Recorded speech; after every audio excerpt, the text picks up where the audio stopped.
Welcome to the Awakened and Aligned podcast. My name is Shannon Kaiser, and I am the author of the Self-Love Experiment, the book Return to You, the book Find Your Happy Daily Mantras, and Adventures for Your Soul. And it's just exciting to connect with you and to come together in this space. And some of you have been here on my journey with me since my very first book came out back in 2012. And some of you are new. And I just want to thank you for being here because it means the world to me for us to connect. And as I learn and grow in my journey, it's been a beautiful process to share and teach and help you evolve in your journey.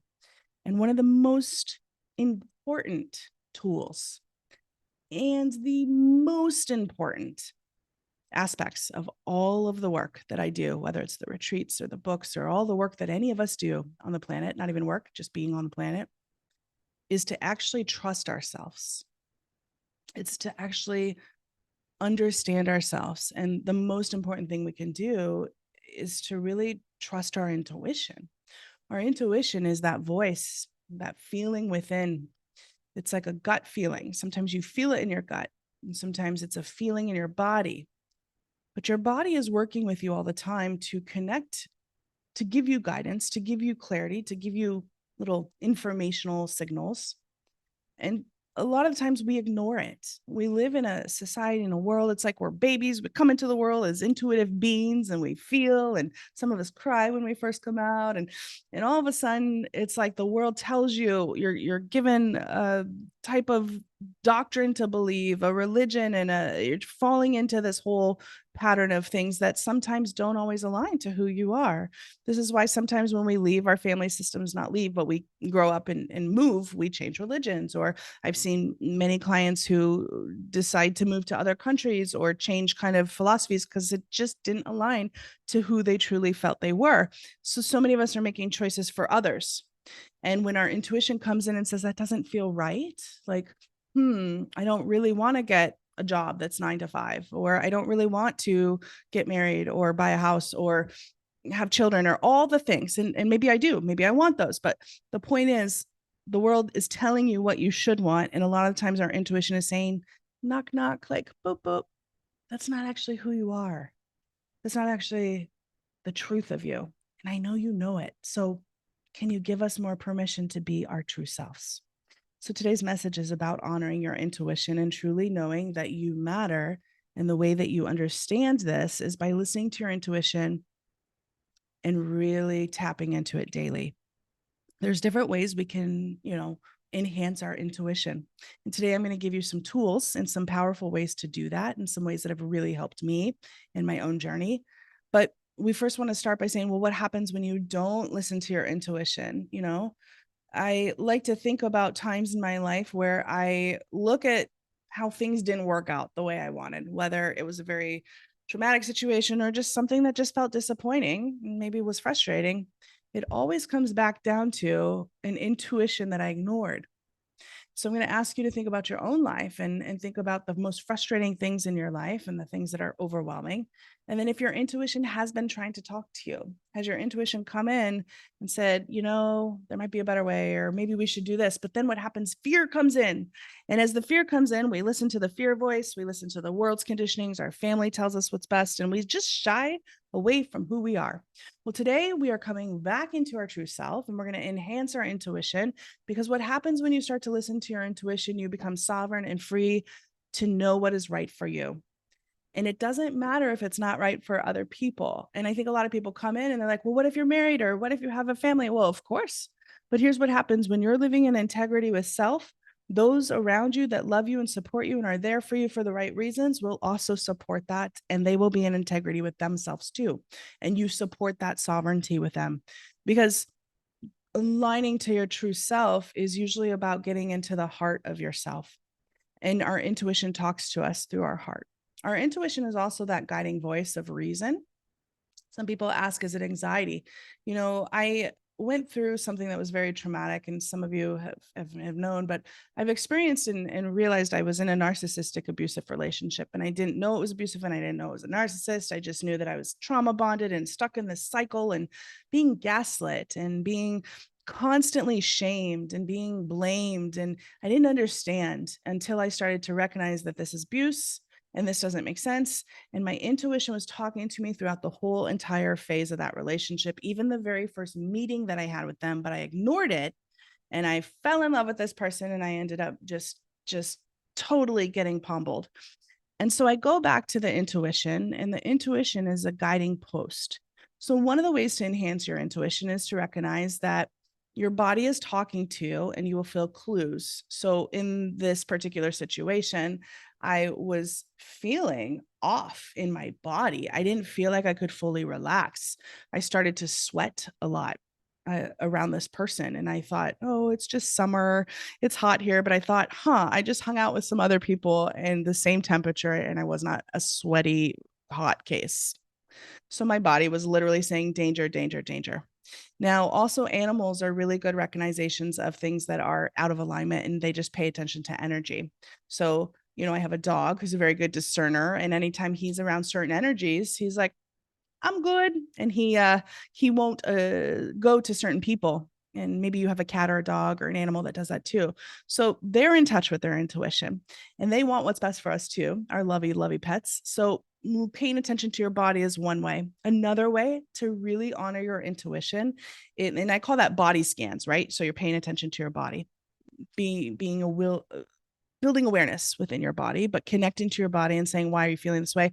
Where is this? And you don't have to know why, just know that it feels off. And if the energy feels off, you just move away and you align to something that feels safer. But another way that really, really helps me is alone time. I really value my alone time, and I actually call it sanctuary time, because when you're alone, you can actually hear the inner whispers a little bit louder. When you're around other people, their agendas will come in, their goals, their ideas for what is best for you is going to present itself. And so you're going to realize that they're trying to influence your life, but the truth is you have some path that is right for you. And so if you dedicate time each day to alone time, and you can clear away the clutter and let yourself just be present. So I have a morning practice that is so focused on making sure my intuition is first and foremost at the day. So of course I wake up, and one of the very first things that I will do is I set my timer for 5 minutes or 10 minutes, mostly 5 minutes to make sure I get it in. And I close my eyes and sit in silence. That's it. And I just say, what would you like to say to me? Intuition, universe, support, spirit guides. That's all connected. That is my intuition. When I hear, I'm an auditorial learner. So when I hear it, my inner voice will say, and so today it said, actually, get outside, go into the sunshine. So that's on my list of beautiful ways to honor my intuition today. And so your intuition will talk to you. And maybe you can create a practice around alone time, silent time, or what I call sanctuary time. Grounding is another way to really build your intuition. Grounding is putting your feet on the earth, connecting to nature. Maybe you want to and have been feeling like you want to buy flowers for yourself, or you want to put more plants inside your home. This is all your intuition talking to you, because the earth energy has a very high vibration, and putting yourself in connection with that and putting your bare feet on the ground, in the grass, in the dirt, not on cement, but on the actual earth, on the beach. Maybe you live by the beach and you can go to the salt water, hug a tree. These are all practices to help you get in touch with your intuition, because your intuition is a vibration and the nature helps bring that into alignment. Another way that you can really focus on tapping into your intuition is breathing and breath work. And this is something I very much am a big fan of, because the first time I did it, not only did it help me see and understand blocks, but it helped me go into a higher consciousness of looking at things from a bird's eye view and not personalizing them. So often we will take things personally, and your intuition is gently there saying, no, this is about that person. They're doing this because of their own wounds.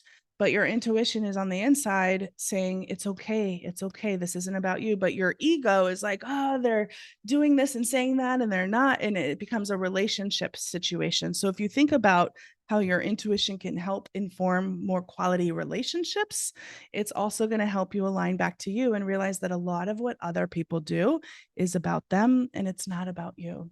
So your intuition is talking to you. And when you breathe, it's another tool. You just breathe in and out. You just breathe in and out. And so this is a powerful way to connect. And there's breathwork classes, there's different YouTube videos, and there's also types of breathwork. And so yoga, I like yoga. That's part of my weekly practice where I will add in breathwork at the end during Savasana. And then another way to enhance your intuition, there's so many ways, but these are my favorite, and I'll share them with you today, is to actually journal. And so part of my morning practice is I will sit in silence, just set the timer, and I will just allow myself to close my eyes and go inward and just talk and hear myself and allow the intuition to come through. And then I will journal for 5 to 10 minutes right after and free write. Now, free writing is where you just let your stream of consciousness just run rampant. You don't edit your writing. You're not journaling like, today I'm going to do this and this is what happened yesterday. That's great. But the free writing is a way that you tap deeper into the unconscious nature of what's there. And you allow yourself to just say what you need to say as you need to say it. And as you're writing, you're not proofreading, you're not editing, you're not saying, oh, I should have said this. You just write. And as you write for 5 minutes, you realize you get insights, you get clarity, you get your intuition talking to you, which is the part of you that is free from ego, free from fear. So these are powerful ways to enhance your intuition. I would love to hear in the comments what is resonating with you and really how you are going to practice enhancing your intuition this week. And in fact, I'd love to hear just what tools you're using. You know, this is a community, and so share what's working for you. And on a side note, which is also a beautiful invitation for you, if you really want to go deeper into your intuition, I have lots of events that I'm putting together for 2024 where we can be together in person. And the one that I'm very excited about right now is the one happening at Rhythmia in Costa Rica. Rhythmia is a life advancement center that works with shamans and plant medicine, and it's a whole wellness week dedicated to you aligning to your true self and listening to your intuition. And I'm going to be there March 3rd through the 10th, and that is Majesty Week. I'm going to be the guest speaker, the thought leader speaker for Majesty Week, and I have created a code with Rhythmia for you to save $750 on that wellness week if you tell them code SEEK Joy 750 for Shannon's Majesty Week. I hope to see you in person sometime and hug you. If you're not a hugger, I will respect that, but I am a hugger. So thanks again for playing with the world. And I can't wait to hear how your intuition is going to just vibrate and align. Your intuition can be your best friend. So enjoy these tools. Have a great day. Thanks for playing with the world.